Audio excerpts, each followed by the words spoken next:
So good day, everyone. On behalf of QSG, I would like to welcome you to today's webinar. QSG is committed to providing up-to-date, useful, and credible information on the topics that you care about.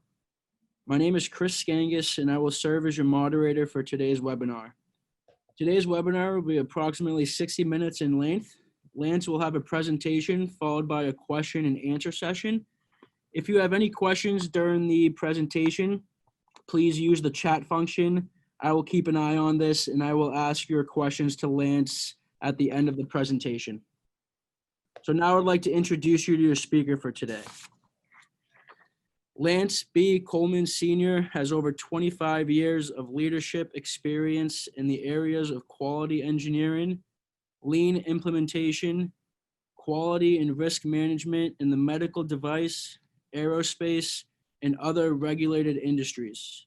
He has a degree in electrical engineering technology from the Southern Polytechnical University in Marietta, Georgia, and is an American Society for Quality senior member, as well as certified quality engineer, quality auditor, supplier quality professional, and Six Sigma Green Belt.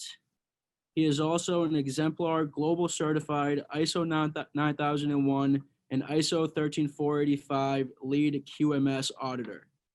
Lance is the author of 3 books: Managing Organizational Risk Using the Supplier Audit Program, Advanced Quality Auditing and Auditor's Review of Risk Management, Lean Improvement in Data Analysis, and the Custom-Driven Organization Employing the Kano Model, and as well as many articles on quality, lean implementation, and risk management. He is the editor for the 5th edition of the Quality Auditing Handbook to be released in 2020. Lance was 2018 ASQ Lean Enterprise Division Chair and 2016-2018 Chair of ISO TAG 302 Audit and Management Systems. He also is presently or has been an instructor for the ASQ FMEA Certified Supplier Quality Professional and Certified Quality Auditor Exam preparatory courses. He has presented, trained, and consulted throughout the United States and abroad. Lance is currently a director of quality for IDEX Health and Science, LLC in Oak Harbor, Washington. So thank you, Lance, and I turn it over to you for today's presentation. Boy, hearing that bio, it sounds like I just have too much time on my hands. Thank you very much, Chris. And thanks all of you for attending today. Our topic, as Chris has mentioned, is advanced quality auditing, an auditor's review of risk-based thinking, lean auditing, and data analysis. The audit program can be thought of as a platform that rests on 3 pillars. Assessing compliance. Of course, you have to, that's your entryway into business. Are we compliant? Assessing the effectiveness of how risk is managed. And gathering information to help drive continuous improvement. An audit program should have all 3 of these aspects in order to be considered robust. Now, where you are on the maturity curve of your quality management system will determine where your emphasis is. For instance, if you're newly certified or a new company, you probably have more stumbles. And so you might spend more time assessing compliance. Whereas, and maybe 60% of your time is compliance, 20% is risk management, 20% is continuous improvement. Now, fast forward 10 years and you have a more mature system. All of the major issues for the most part have been flushed out. Now, perhaps it's 33%, 33%, 33% in how the resources are allocated. But regardless of where you are on the maturity cycle, you should have all 3 aspects of quality auditing addressed within your program.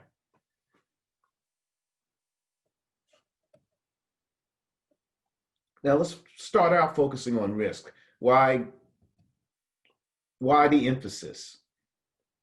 I come from a medical device background. though I've also worked in DoD and consumer electronics and life sciences. And we all know that risk-based thinking, risk-based auditing, risk management has been an extreme focus worldwide throughout the industries for the last, I'd say, really 10 years.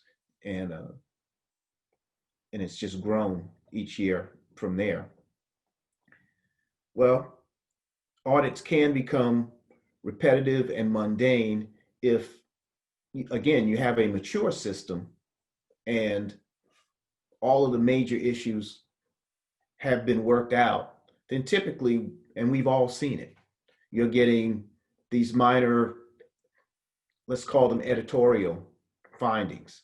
Well, this should be tweaked so it's clearer, or we left out a step, or this doesn't exactly reflect what we're doing this correctly, but the procedure is slightly off kilter. Fairly minor things. And if you're a skilled auditor, you can start to feel that this process is becoming mundane, uninteresting. Same old thing we're seeing.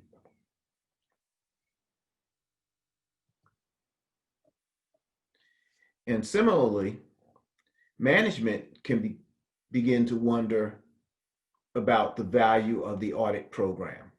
Because, oh, well, all they ever come up with are these relatively minor issues, basically paperwork issues, or the occasional operator error from a manual process.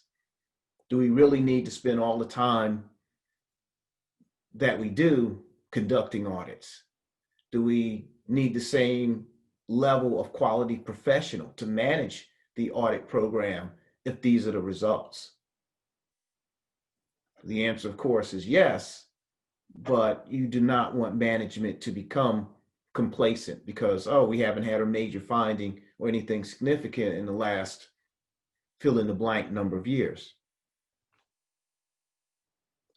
And there's precedent. Financial auditors have been doing risk-based audits since Sarbanes-Oxley, COSO were issued. And there are some real world drivers to support the change in emphasis to risk management.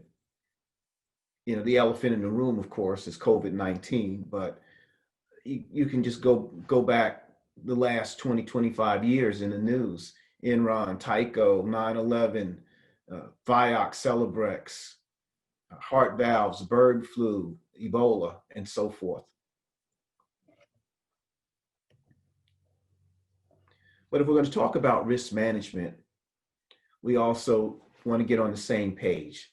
And let's look at how we will define risk.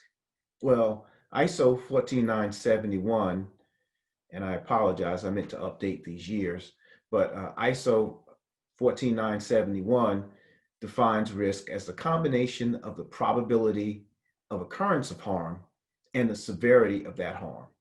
So in other words, how likely will something bad happen? And if something bad does happen, how bad might it get? And this is specific to product risk for the medical device industry. Now, ISO 31000 defines risk as the effect of uncertainty on objectives. And that's meant to be used in any industry. And it's specific to enterprise or business risk. And then lastly, we have risk defined in ISO 9001 2015 as the effect of uncertainty. And when you think about it, that makes sense. Let's focus on the word uncertainty. If something is uncertain, you're unsure, you lack knowledge to make a good decision.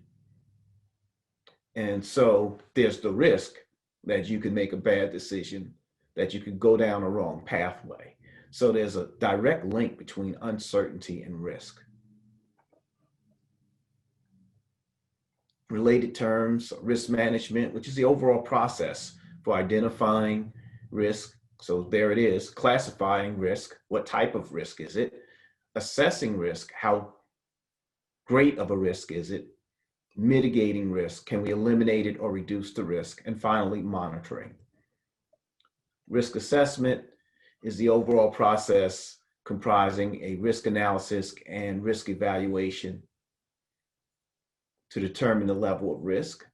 And risk mitigation, those measures taken to prevent the occurrence of a hazard event, or failing that, minimizing the impact of the event. So ideally, you want to eliminate risk, but if you cannot, then you want to minimize those impacts. And finally, residual risk is the risk remaining after all risk mitigation measures have been taken. And that's when you make a business decision. So we've either eliminated the risk, well, we couldn't eliminate the risk, but we've minimized it as much as possible. Are the benefits of going forward along a particular pathway, do they outweigh the residual risk? And that, depending on the type of risk, your organization's risk appetite, the potential benefits, at that point, a decision will be made, yay or nay, on a particular project. Where would we look for risk in our process? As auditors, we're out and about throughout the facility. We may visit customers, we go to suppliers. Where does risk lie in our process? Well, first, there's complexity. So if there's complexity, there's much more potential for something to go wrong. So complexity of the process, complexity of the product, criticality. Well, if this product fails, will that put 3 lines down? Or is this a highly expensive product that's critical to operations? Process location of the product, or I should say, not so much process location, but process step. If you have raw material, is it more important to identify it at incoming? If you have defective raw material, identify it at incoming or at final inspection, if it's a raw material defect? Of course, incoming, because by final inspection, you've added processing, you've added all kinds of value, you may have made it to other parts, and so the cost of failure is much higher. Which brings me to point out, the reason that understanding risk is so important is because it points you to the location and the level of controls you need to put in place to ensure successful operations. So just knowing there's risk in and of itself is not adequate. You need to take the next step and let this knowledge of risk point you towards where you need to apply your controls and to understand at what level you need to apply those controls. Newness of product, newness of employees, and that goes to uncertainty. You can't model every possible scenario for a new product. So there's higher risk there. New employees, we're human, we're going to make mistakes. And lastly, we understand where risk lies in our process from history. As quality professionals, we are challenged to consistently make fact-based decisions. And often, even if we are talking about a new product, there may be similar products, similar processes with a history that we can tap into to understand potential risk. Now, how do we, as auditors, help manage risk? We said that was a key function of the audit process. Well, we can vary audit frequency. We can vary sample size. We can also decide whether or not we're going to use statistically valid sampling. How complex is the audit plan? Are we just looking at a clause of the ISO standard? Are we doing a process audit? Are we combining different types of audits into one audit? Containment. Identifying when and where containment needs to be made and evaluating the appropriateness of any containment that's applied. evaluating corrective action plans, performing effectiveness verification, special training, maybe in risk management, maybe in Lean and Six Sigma to help identify areas where those tools would help drive down risk. And by assessing the risk management program overall. So how do we formally integrate risk-based thinking into the audit program? You can tie finding classifications to a risk assessment. We'll talk about these in a few slides. Let finding risk dictate the actions taken. So in other words, if something is high risk, then that means, just for example, that's going to be a formal corrective action request that's implemented. But if it's a low risk nonconformity, then perhaps it's just correct and document. Let finding risk dictate report distribution. There's a standard distribution for all audit reports. Typically, it's going to be the auditee and the audit program manager and probably the quality manager if the audit program manager is not the same person. But if you have a safety related risk that's identified or an extreme business risk, then you might also copy the site director or the overall management team. And then finally, establish a feedback loop to the risk management program. Any type of risk management program you put in place should be a living entity. In other words, it should be periodically assessed to see if it's still adequate, if the mitigations in place work, if the monitoring works, if the risks have been modeled correctly. And part of that feedback loop should be coming from the audit program as well as other sources. Risk-based thinking, I've mentioned that, I've got it in the title slide. The funny thing is, definition is unclear in ISO 9001 2015. When I did my first training on transition from ISO 9001 2008 to 2015, I went to the primary sources to get a definition. And I was shocked to find there really wasn't one. I went to the ISO website, no definition. I went to ASQ website, no definition. Poked around a few more, and finally I just had to make up my own, which I will share with you in a moment. But it is interesting that there was no clear definition. But the good thing is we do it naturally all the time. We just need to formalize the approach.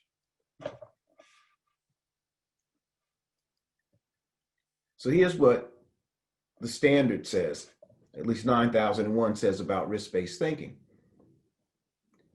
And if you read it, you'll see it's very detailed.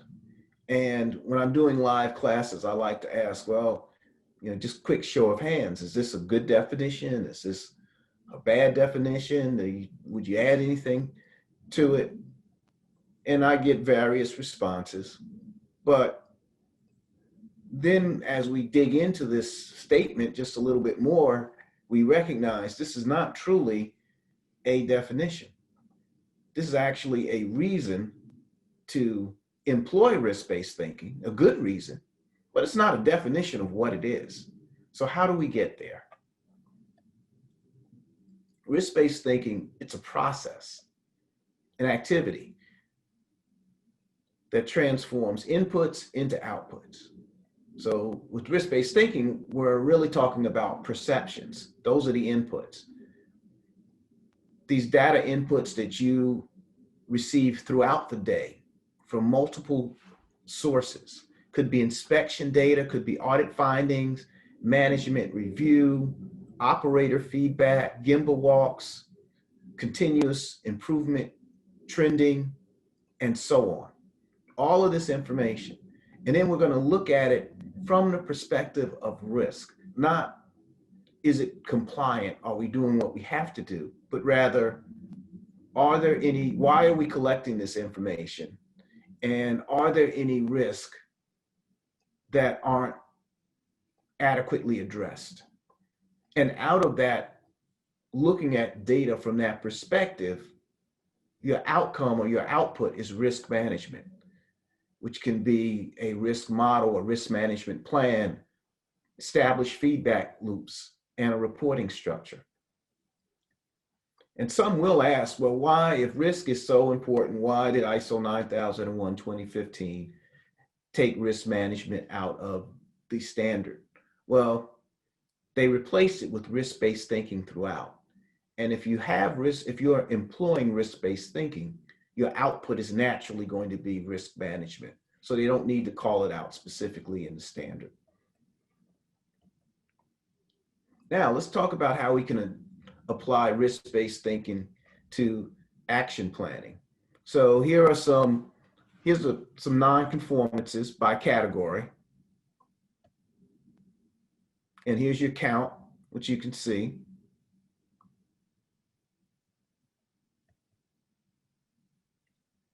Here's your Pareto based on the count. And it looks like good documentation practices is the heavy hitter with 8. Operator error is second with 4, and on down the line. But it looks like current good documentation practices and operator error are the 2 heavy hitters. So using a Pareto, you would attack those 2 first. And that's typically what's done. But now let's apply some risk-based thinking. Not all errors are created equally.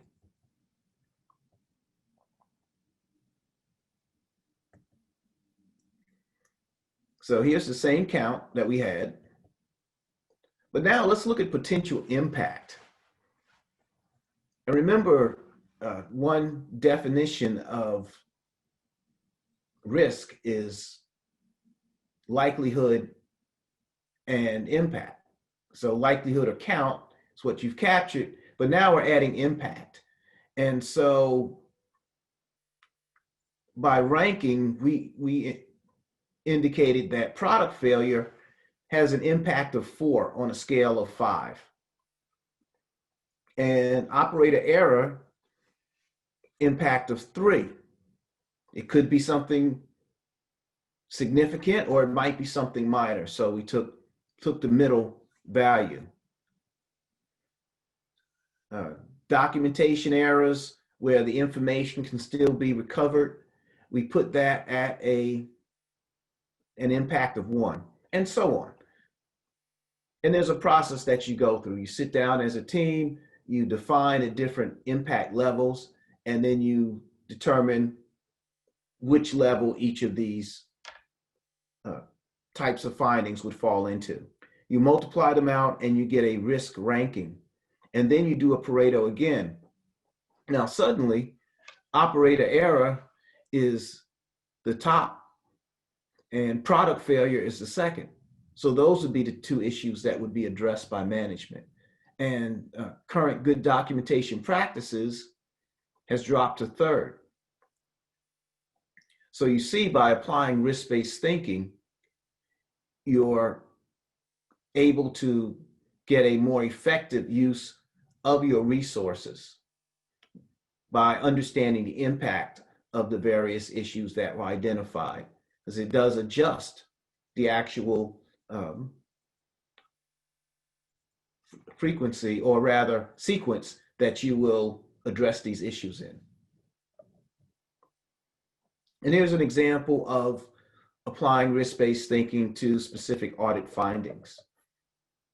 Yeah, you go from 1, which is the number rating, negligible, improperly completed forms and records where the information is still available, all the way up to critical, non-compliance that is itself a hazard or may lead to a hazardous condition, direct violation of ISO standards or current good manufacturing processes, absence of a required procedure or record.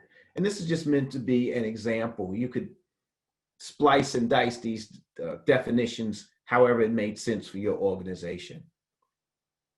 If you manufacture rubber bands, for instance, you may not have any critical findings. Maybe the highest level would fall into the major category, and you would have 3 different ranges of definitions. And then here is an example of likelihood, ranked from 1 to 4, and then a definition. I'll pause to say you should always have some sort of definition to help different teams, different people on the same team, different teams achieve similar and consistent results.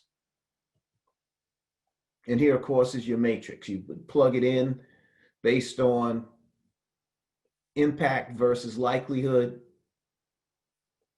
And on the bottom, you can see the color scale to show you what level of risk it is. And based on the level of risk, your own organizational procedures should tell you how to respond. And let's convert. Often as auditors, we'll designate findings as minor or major, sometimes minor, major, critical, sometimes opportunities for improvement. But let's look at an example of how we convert the risk definitions over into more classical classifications. So a low risk would be a minor finding. Medium risk could be minor or major, depending on the nature of the finding itself. And then a high risk finding would be either major or critical, depending on the nature of the finding itself.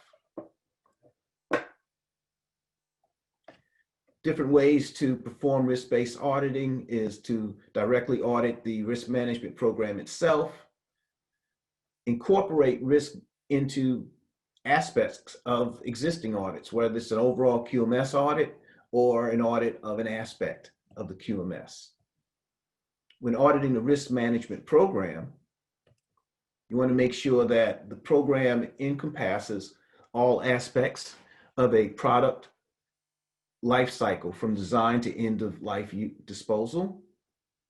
Data from external as well as internal sources should be captured and analyzed, and the risk model updated as necessary. Teams when formed should be cross-functional in nature in order to model the broadest range of risk.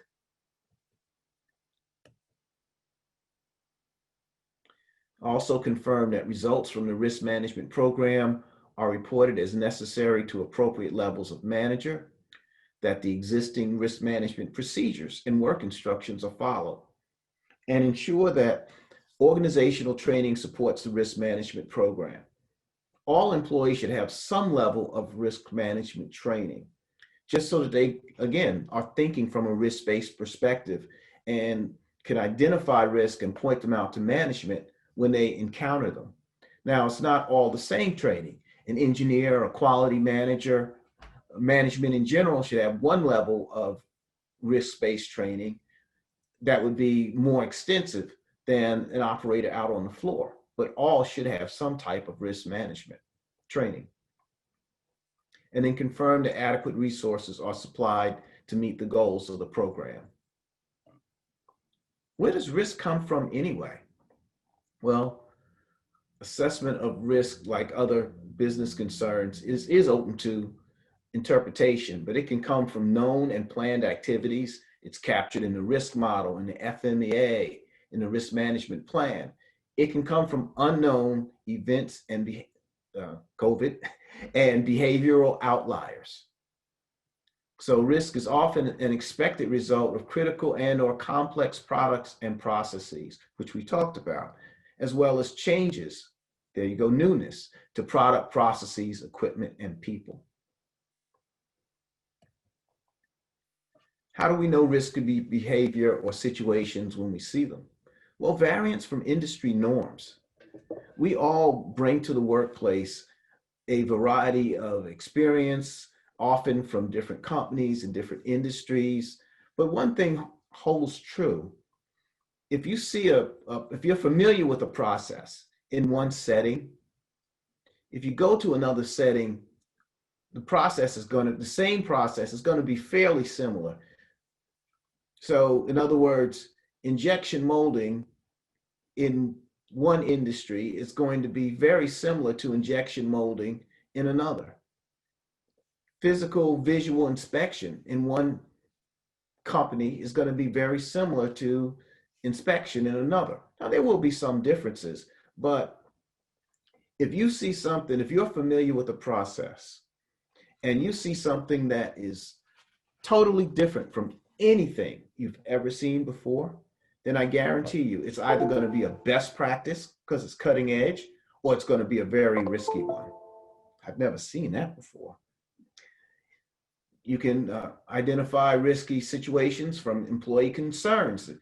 Remember, we've looped in all employees, established feedback channels, identified in a risk management plan or register. And then sometimes, only sometimes, mind you, you will just know risky behavior when you see it. Conducting risk-based audits of the QMS, identify hazards and risk, classify them. Ask, are risks accounted for in the risk model? Are the controls and mitigations that should be there in place, and are they adequate?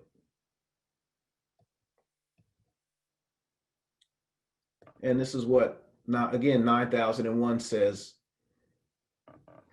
about risk and opportunities. The organization shall determine the processes needed for the QMS and their application throughout the organization and shall address risk and opportunities. And what's interesting about this statement is that the first time that ISO is recognizing, well, opportunities to improve come with their own risk because you're changing how you do things. And you could make things worse, or you could put resources in play and be ineffective. So there are risks, and you need to consider those in your planning. So just some, little bit about risk and opportunity. One of my favorite quotes from a former mentor of mine. And the key to understand is that opportunities for improvement and growth come with change, as I discussed. And so when you're initiating change, you need to ask the question, are there any risks that need to be identified and mitigated? So we talked a lot about risks. Now let's transition into the continuous improvement aspect of the audit process. So what exactly is the connection between lean and risk management? Well, by eliminating waste, lean allows risk to be more visible. It's important to understand, as we just discussed, that risk can come from improvements as well. And lean is an improvement methodology. The audit program provides value to the organization by assuring that corrective and preventive actions are carried out effectively and in response to audit findings, by identifying opportunities for improvement during audits, but also by identifying process waste that can be eliminated. So again, that falls under that special training that we auditors can take advantage of. And I've been tossing out some terminology for those of you who are not familiar with lean. Waste is anything that takes time, resources, or space, but does not add value to the product or service delivered to the customer. And this is always from the customer's perspective. Value, which is what we're talking about here, taken from the perspective of the customer, is something that the customer is willing to pay for. For a process to have value, the following three conditions have to be true. The customer is willing to pay for it, a transformation must take place, thus it's a process, and it must be done right the first time. Because if you have to do it over, now you're instituting waste into it. What do we mean when we say the customer must be willing to pay for it? The example that I like to use is a sofa manufacturer. The process of bolting two pieces together has value, because if you don't put that bolt in, the sofa might not stay together, or it may not last as long, thus diminishing the customer's enjoyment of the end product. But let's look at an inspection process. Well, does the customer really care about that? No, because he doesn't care what you have to do. He or she just wants a good sofa delivered when you say for the price that you promised. And whatever you have to do is like a black box. Do what you need to do to get it to me, and I don't care. And that doesn't mean that inspection is not a very important process. But you have to distinguish, is something a true waste, or something a waste that actually is, from the perspective of the customer, doesn't have value from the perspective of the customer, but that is an important process. And if that's the case, you just want to make it as efficiently as possible. If it's pure waste, you want to get rid of it. And then the 8 types of waste. You have defects and errors, overproduction, producing too much for the next step in line. Waiting. We've all had to wait to start a job because we didn't have an approval signature, or had to go looking for a tool or something else. Non-utilization. Also, sub-optimization, not taking the most advantage of your resources. Transportation, moving product around unnecessarily, or in not the most direct path. An example of this might be having to get a pallet of material out of the warehouse and have to move 3 other pallets to get to it, pull it out, then have to put those other pallets back. A lot of extra transportation there. Inventory. Inventory is a good thing, right? Well, if you have too much of it, it's tying up your money and other resources. Motion. Think ergonomics. Think unnecessary motions that you have to do in order to perform an operation. Maybe get up, walk down the hall to pick up a piece of something that you just printed out because there's only one printer in your work cell. And excess processing, just doing more than is required, that is of no value to the customer. So these are all types of waste that we as auditors can look for when we're out on the floor to help optimize our operations. Just 3 examples of opportunities to incorporate Lean Six Sigma tools into the audit program. Value stream mapping. That's going to identify inefficiencies and points of waste in your processes. SIPOC diagrams help you understand inputs and outputs of the processes. It's good for troubleshooting, it's good for planning, understanding how to interpret control charts. Go. Traditional audit practice. You have a receiving process. You're going to ask some general requirements. How are incorrect counts handled? On new parts, how do you know which one goes to QA? Hard document requirements, verification of purchase product procedure. So these are all things we're going to check with a traditional audit. But then with a more risk-based approach, you might ask, well, what are the controls and what could possibly go wrong in this process? What are the controls that are in place? Are they adequate? Is this an efficient process? Is there waste?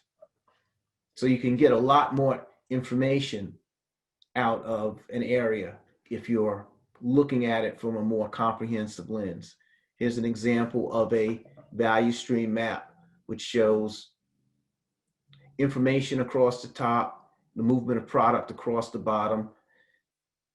And as I said, you can identify needed lead times for manufacturing, non-value added and value added activities so that you can optimize the value added activities and minimize non-value added.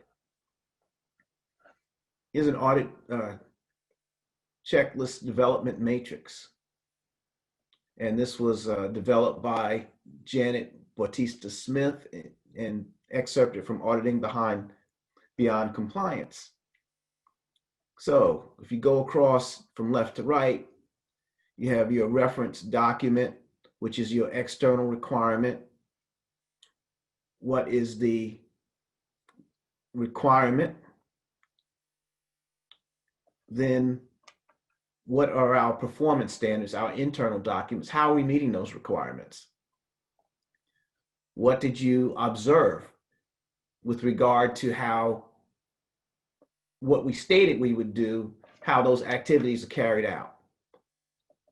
What records did you review and what did you see? And then any positive practices or opportunities noted. And finally, more improvement related questions. Is the process yield as expected? How does the process yield compare to similar processes? Any identified waste or non-value added activities? So this is a matrix, you would just fill it in, but you see how it gives you a very structured approach to auditing an area based on external, internal requirements and continuous improvement activities. You could also add risk-based columns to here as well. Just examples of visual workplace. At a glance, if you look at the top photo, you can guess, well, I probably shouldn't grab that mold that's wrapped in red. Maybe I need to find out why those molds are wrapped in yellow. Visual cues can give you so much information much more quickly. And the thing about risk management is visual risk management usually is in results to something bad that has happened.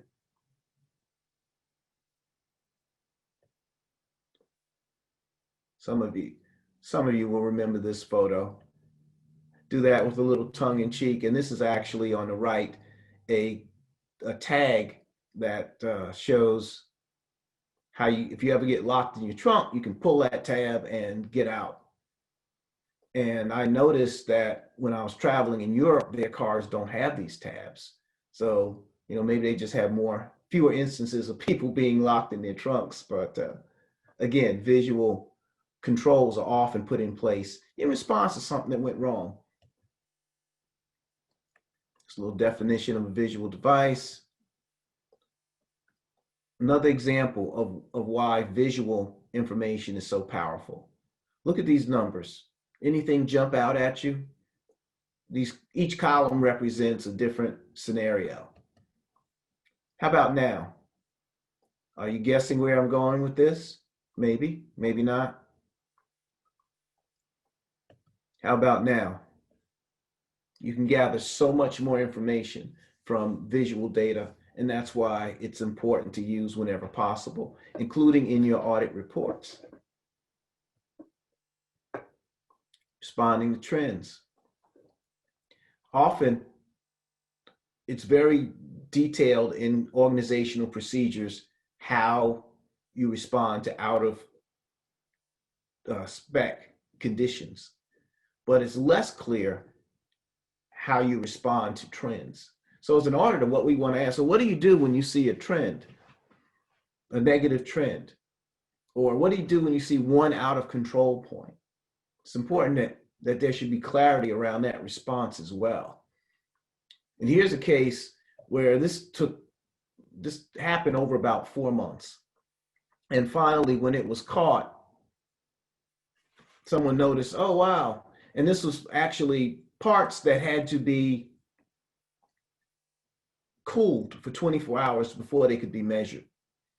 And so it was a long running job, and we ran at risk for 24 hours because we're still running parts while these parts are cooling. But everything had been in spec. And then one day an operator realized, wow, these numbers have been getting closer and closer to the line. I better call someone. And long story short, this is what the data looked like when they looked back over several months, and it responded in a $20,000 scrap hit, which if they had been looking at trends appropriately, they would have caught it long before it got to that point. How might we respond to trends? What are we looking for when we're asking people as auditors? Well, one data point is just that. It's an incident. Should be verified and noted. Okay, was this an incorrect measurement? No. Okay, it's verified, noted. 2 data points. Could be a coincidence, but it's looking less likely. Verify and document. 3 data points starts to look like a trend. 3 out of 4 data points starts to look like a trend. Do you have a response? How do you know when to respond? Just some examples of data shifting. Here you have gradual shifting upward. Here you have a data spread where the variation is increasing. Here it looks like something happened around day 8. There was a jump and then variability went through the roof. So what do you do when an adverse trend is encountered? What do you do when an out of control condition is encountered? These are the questions we want to ask. Is there a structured program in place for review of and response to adverse trends, conditions, and data? What training is provided in SPC and data analysis?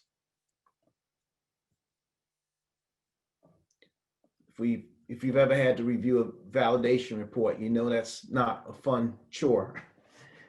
Also, there's a lot of technical information. Sometimes it may be in an area outside of our expertise, but how do you do a thorough review regardless? Well, there's going to be a protocol that's going to explain what data should be collected and what does passing look like. So it's the data that was specified in the protocol in the report. Have all the required signatories signed off? Have all the success criteria been met? If all of the criteria has not been met, were appropriate procedures followed? Because that should be documented, that should be in the protocol as well. Well, if we don't meet all requirements, then these are the steps we will take. And in the simplest of all, but still totally relevant, if you're looking at graphs, were there any red lines crossed? And what exactly does that mean? You ask these questions, you're going to do a thorough review of a validation report, even without being an expert. Let's talk about remote auditing, which has come up quite a bit and we're wrapping up now, so we'll still have a few minutes for questions. Let's talk about remote auditing, which everyone is doing for obvious reasons this year. But first, what it is not. It's not a supplier self-assessment checklist. It's not another form to fill out. It's not simply a review of the quality manual and ISO certificate, though that's a part of it. And it's not a substitute for on-site when you don't have the time or money. It absolutely is not that. It should be a structured choice. Pros: less expensive, takes less time. And when I say less time, because you're not having as much time out on the floor, there should be adequate time. You should not go from a 16-hour on-site audit with 2 people to a 2-hour audit with 1 person. That's not what we're talking about when we say less time. It's less intrusive. It does meet requirements if done appropriately. Allows for screen sharing, which is a nice feature. Easier to audit off shifts. Typically, most on-site audits are done on first shift. And multitasking is easier. You can work on 2 audits at a time, though I prefer not to. You can pause and do some other things in the midst of the audit while the auditee is gathering information. So a lot of pros. And cons: it's much harder to see operations in action, though you can video stream, but it's clunky. It's more difficult to select your own records for review, though you can request specific records. You can miss visual cues. Most information is communicated non-verbally, or certainly with non-verbally, so you can miss that. You're more prone to see system rather than performance issues because, again, it's more difficult to see operations in action. It's a greater chance for distractions and differing time zones. Now you're getting up, you could be starting an audit at 5 in the morning or finishing it at 7 in the evening. The key, though, is to remember if anyone is inconvenienced, it should always be the auditor and not the auditee. And once you've made the decision of whether or not to conduct a remote audit, then you have to go through this feasibility checklist. Is the auditee willing? Is there an experienced lead auditor available, either with remote auditing or at least utilizing remote platforms? Is the technology infrastructure available? We had planned to do FaceTime with one audit and then realize, well, the auditee has an Apple, but none of the audit team did, an iPhone rather.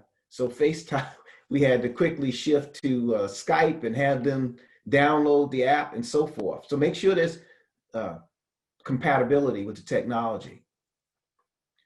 Are there compelling business reasons to perform an on-site audit? Maybe that means you just need to go ahead and do it. Are there any language or translation issues? If you can muddle through if you don't speak the language on an on-site audit because you can witness operations. It's really difficult if English isn't the primary language to do that in a remote audit. Then are there any cybersecurity concerns? And then you look at the process, your inputs, go through the audit, and your outputs. And the key thought here is that existing risks are those of a poor audit compounded with the risk of poor supplier oversight, as well as the risk of poor decisions made based on the report if it's not done thoroughly. Oops, sorry, going wrong direction. What are some of the elements? Document review. Be sure to do a broad record review. Interview multiple people, not just the quality manager. This is disciplines that we normally employ without thinking about it during on-site audits, but often forget to do it during remote. Review data and trend analysis, not just documents and records. There's a promotional video. You review that. That may give you a sense of their processes. And then look at a risk assessment, perform a risk assessment to see, are there any risks that need to be mitigated before performing this audit? Again, standard things that are part of an on-site. Verify continued effectiveness of corrective action, 12-month performance history, see if there's anything you need to focus on during the audit. Verify whether there have been any significant changes or plan to be any significant changes that could impact the QMS. And use a structured checklist. Don't be bound by it, but use a structured checklist. Again, it's about discipline, making sure you're asking all the questions you should be asking and not just trying to get through this uncomfortable and clunky process. Just some notes about technology. There are many, many more, but again, some of the technology that you will use should be comfortable with. Always do a dry run at least a day before. Make sure that you're comfortable with the technology you'll be using. Here are some references on remote auditing. And key thoughts. Risk-based thinking occurs when we filter the data that we encounter throughout the workday through the lens of risk. The 3 pillars of a robust audit program are compliance, improvement, and risk management. Graphical depictions of data are much more easily interpreted and have a more powerful impact in presentations. Lean helps manage risk by eliminating waste that make environmental hazards easier to spot. It is important to understand that improvement activities can contain risk that should be identified and mitigated. And lastly, remote audits can meet regulatory requirements, but must sometimes be paired with other tools. the key as an auditor is to use your imagination. Don't be bound by traditional compliance auditing. Look at all the various ways you can audit, the various tools that you can use to deploy a successful audit program or to be a successful auditor. This presentation was based on advanced quality auditing, my book, and also there's some information pulled from managing organizational risk using the supplier audit program. Another great resource in general is the ASQ Certified Auditing Handbook, which was the 5th edition, which was released last month. Thank you very much for your time. Any questions?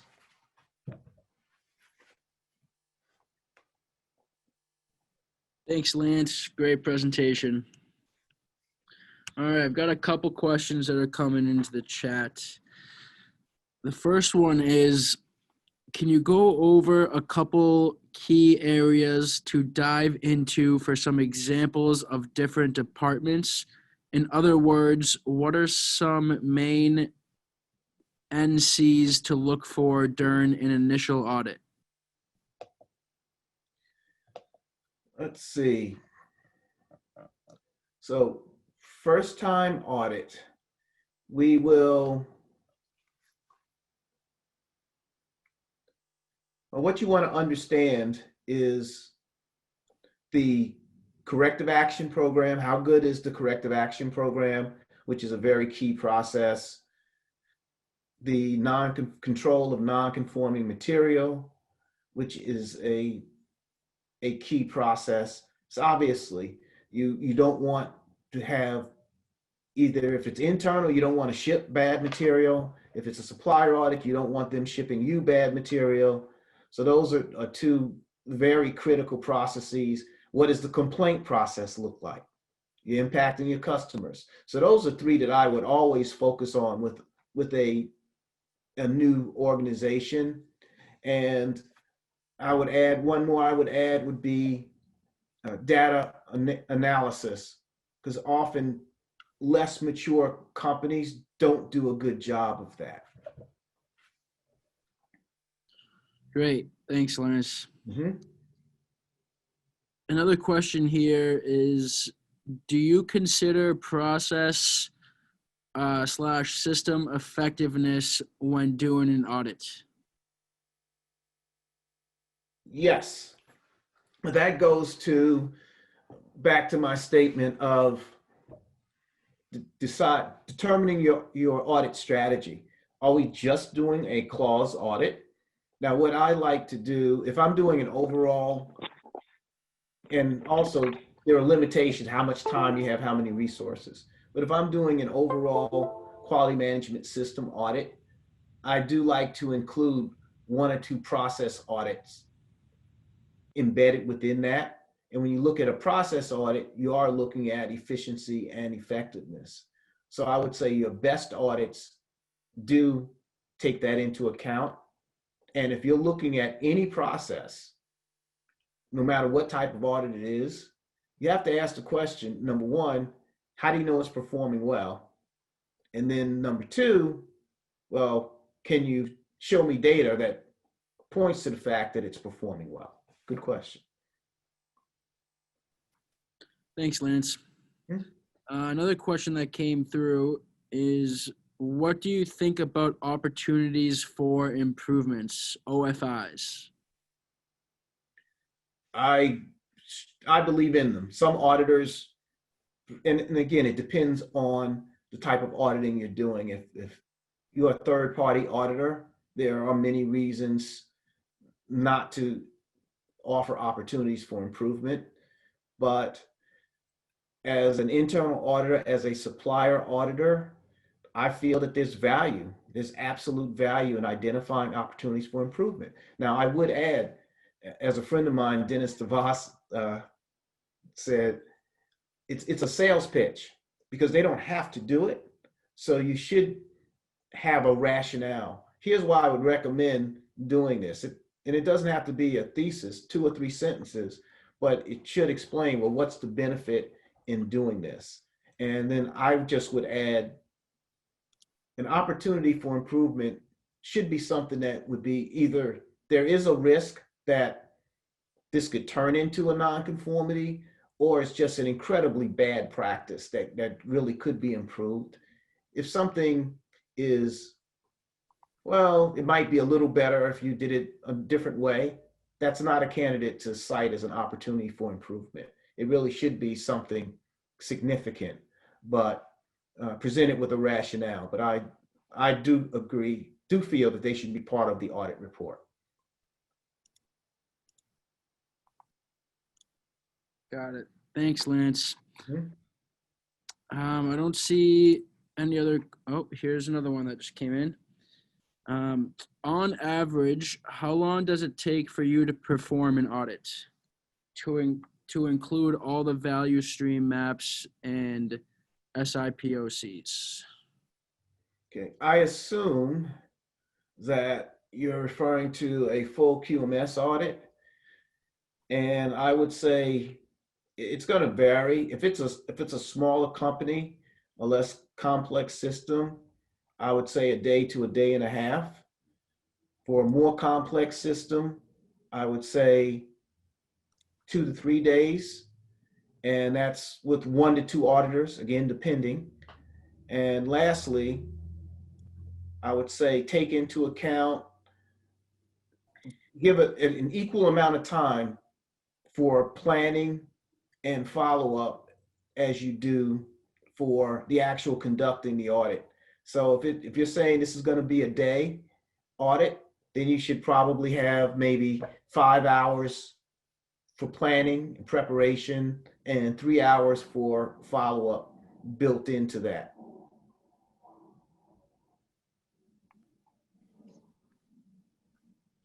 Thanks, Lance.